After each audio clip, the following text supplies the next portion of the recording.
Thank you so much, and thank you, Ambassador. He is, to me, the ambassador. All these fancy titles that we give people so that they're not taken seriously don't work. Because in our eyes, you are the ambassador from Cuba to here, and those that went before you helped a great deal with the Elian Gonzalez case, and we did a partnership, and it was wonderful. I do want to greet my friends from the Council of Churches. Where are they that I might see them? Put your hand, there you are. Thank you so much for being here. And you now have a new General Secretary here in the United States that is going to work very, very hard with you and work hard on the Cuban agenda. And so I couldn't be more excited. When you step down from a job, what you most of all want is someone to take the job that's going to think the same way and take the same risks. The National Council and the churches in this country have taken huge risks. And for the bishop, I would wish he could be here just to hear us. Bishop Gumbleton has given his life for causes, this being one of them. And the fact that he isn't well is a great sadness, because the fact is he has earned all the thanks that everybody can give him. So we really want to say to him at the distance, be well, take care, and we can hear his voice even if he isn't here. And Danny, thank you, of course, always, not just for being famous. Lots of people are famous, and they don't use it the way you do. And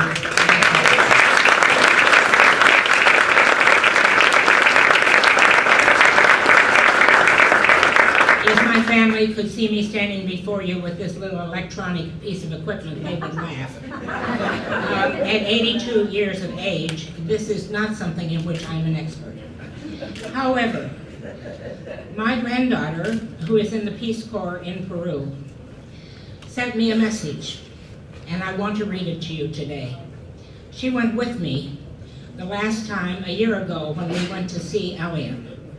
She found out more about Elian than I have found out in 20 years, partly because her Spanish is exquisite, and partly because she's very close to his age. And so when she heard that I was coming here, she said, I have something to say to these people. And her message is because after we had our conversations about the Cuban Five, she said, Grandma, I want to talk to the children of the Cuban Five. And at that point in time, she is 22 years old, so she's close to many of their ages. And at that point in time, very few people had gotten to talk to the children.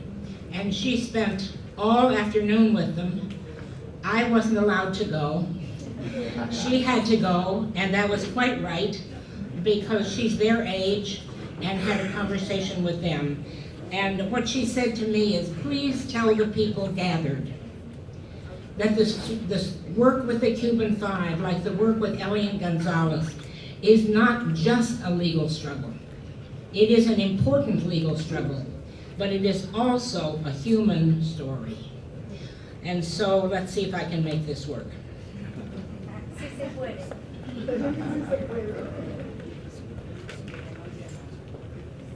This is from Katie. She says, when I had the fortune of meeting the Cuban Five's children last year, the whole issue of the Cuban Five seemed to me a little confusing and quite convoluted for someone who hadn't studied it. But she said, finally, the Cuban Five had for me a face. These were children who had their parents taken away from them for fighting for their country, and unintentionally spent their lives embroiled in a decades-old political conflict. It is often easy for Americans, especially from my generation, so distant from the Cuban Missile Crisis, to forget there even is an embargo. She made me realize that for the children of the Cuban Five, they have never lived without an embargo. And those of us who did live before the embargo are becoming older and fewer and fewer. The fact that we do not have diplomatic relations with Cuba is a thought that crosses few American minds under the age of 50. But when I got to meet their children, I saw that there were children just my age who were put in an impossible and seemingly insolvable situation because of ancient political conflicts. These were children who did not get to know their fathers, children who had to beg the United States to even see their fathers' faces or to send them letters. People who have been left voiceless and seemingly alone. It was heartbreaking to hear that the United States government had stripped one woman who stood faithfully by her husband, even though he was sentenced to life in prison, the opportunity to have children. Time drew on, biology took its toll, and the government never allowed her to have a conjugal, this is a 22-year-old, my granddaughter, it allowed her to have a conjugal visit with her husband she loved dearly despite the difference. Meeting the children of the Cuban Five reminded me that in any political conflict, there are the faces that we forget, and often it is the women and the children. They are the people often left devoid of rights and hidden in the background. As we Americans should give them, the family of the Cuban Five, the right to speak, the right to be honored. These are not people charged with, they're people charged with treason. They are not the ones in jail. The families, they are not the ones charged with any crimes. But my way, that is that we as U.S. citizens are treating them and putting them in a jail of our own making. We are responsible for the despair of these children and of their families, of their heartbreak, and of their lost dreams. Dear Grandma, hope this is enough.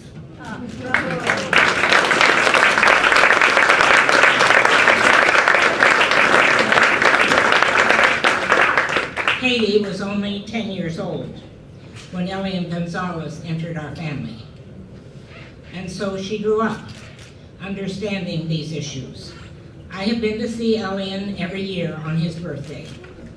This year, he will be 21 years old. I will tell you a funny story. Someone who did not agree with me, of which there are still numbers of people, said to me, I hope you do understand that he is growing up to be a communist.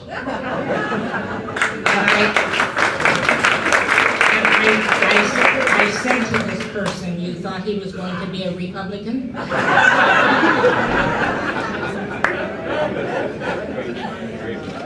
But he has grown up in his own country. I wish you all could see his face, could touch him, could see what a fine young man he is, what a great student he has been, and how ultimately important it was for him to be returned to the family that gave birth to him.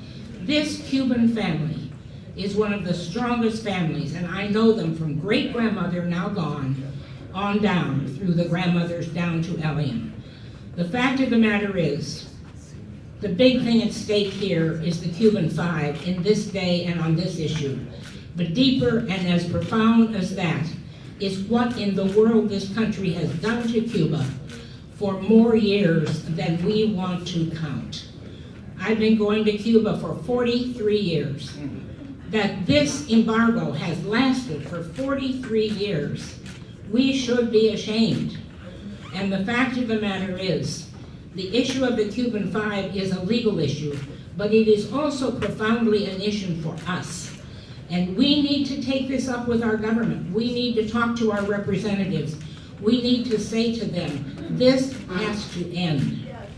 And I think the Cuban Five are to be given enormous thanks for the sacrifice that they have made. It is almost miraculous to see the way they have kept their spirits up. Something in their upbringing, my friends, something in their families, something in what they learned in that country in which they live, have given the decency and the strength and the stamina that we have seen, and even the forgiving faces that we see. This is really quite an incredible group of people, and they have a lot to teach us about how children should be raised. And we have to say to our country over and over and over again, it is long past time for this embargo to be lifted. I remember my good friend Alacone, who was a man that I deeply respected. We would never have Elian back here. We would have never had him home had it not have been for Alacone. He was absolutely key.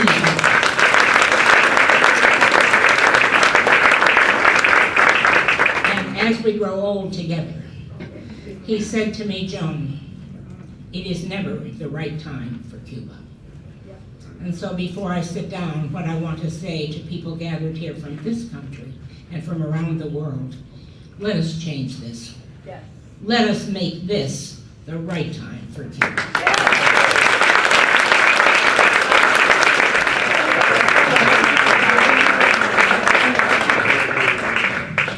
Thank you so much, Alicia. I don't know how I could improve on the words of our wonderful ambassador here, and the words of our sister, Reverend Campbell, as we express our love for the Cuban people, our love for their extraordinary heroes who represent the highest standard of love and commitment to their country. In January 1959, I was 12 years old, and I was taken by the fact that the Union of Postal Employees, of which my parents were active members of, was celebrating this event that occurred, and that was the victory of the Cuban people, the victory of their revolution. As I listened vicariously to the conversations that went on, I found this group of primarily African-American unionists there at a moment, at the very moment that this epic triumph occurred, embracing it. And from that time on, by virtue of that union and my parents, I've embraced this enormous process of transformation within the Cuban people. I had the opportunity as a student, college student, to continue to follow, to read the words of its great artists, its great leaders. I have the opportunity to watch on a daily basis the enormous sacrifice that the Cuban people made in the liberation of Angola and Namibia, and celebrate that every moment as I listened to Pacifica, as I read papers of the alternative press, following every moment, whether it's the Battle of Sitakala, the great victory that led to the independence of South Africa and Namibia, and led to the further freedom that exists in Angola and Mozambique. That moment continued to reinforce my belief that some process was happening here, a process that my country was undeniably bent on destroying, and taking control, and understanding that the key word in this scenario, the key word in this expression of love and patriotism was their own sense of independence, their own sense of their own transformative sense of being in control of their own destiny. And it was simply that. It was simply that. So as I've had the opportunity to work from the time that I visit Costa and Cuba and Puerto Rico at the World Social Forum in 2003, to work on behalf of the Cuban Five, to make a commitment. I'm further emboldened by the courage of not only these men, but the courage of his people, the courage of the families, the courage of the loved ones as well. To watch this, in every sense, gives me extraordinary strength, and it only even furthers my commitment to their freedom and their eventual return to their homeland. Saul Lando, someone that we miss dearly, someone who was taken on that in every breath of his body to his last breath. Last breath.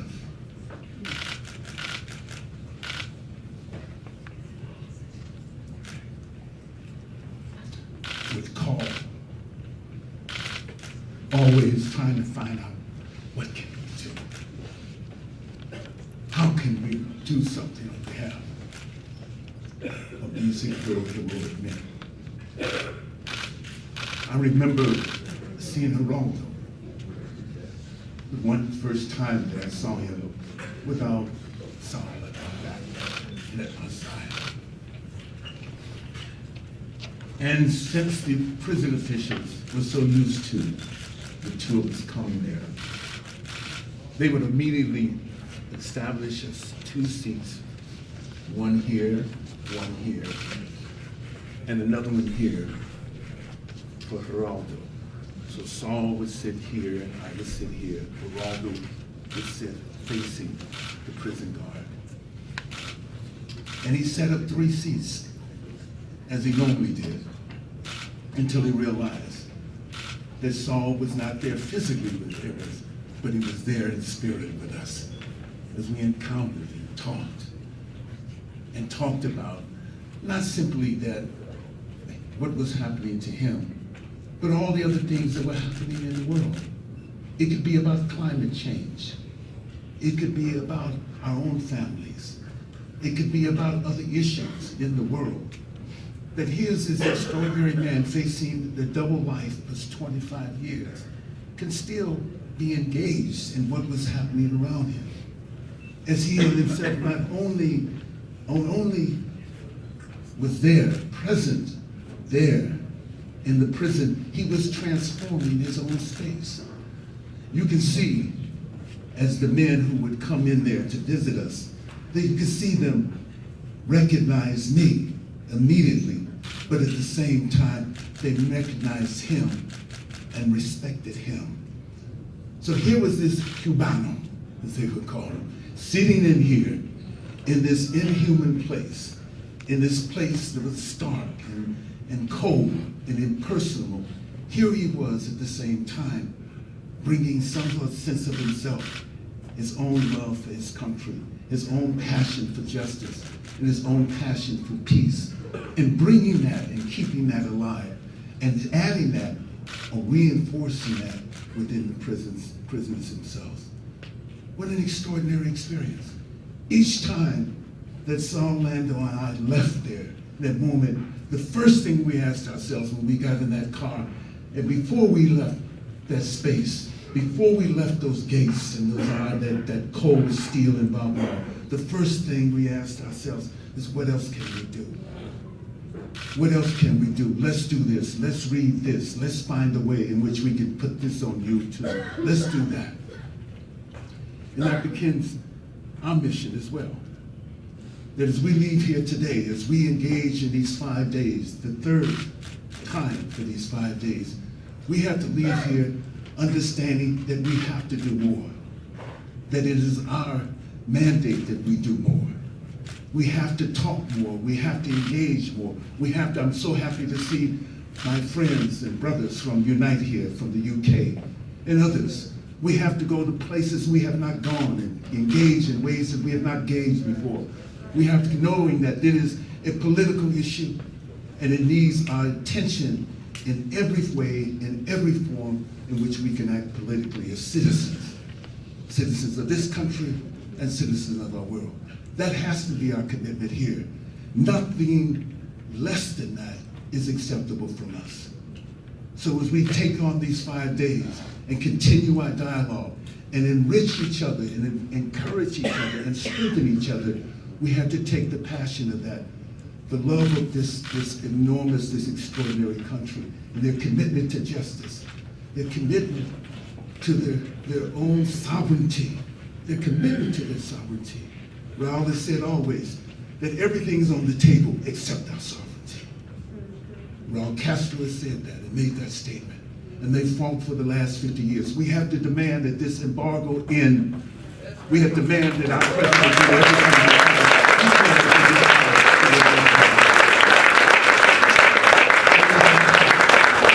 That is our work as artists of the world, as artists of the world, as artists of humanity. Thank you.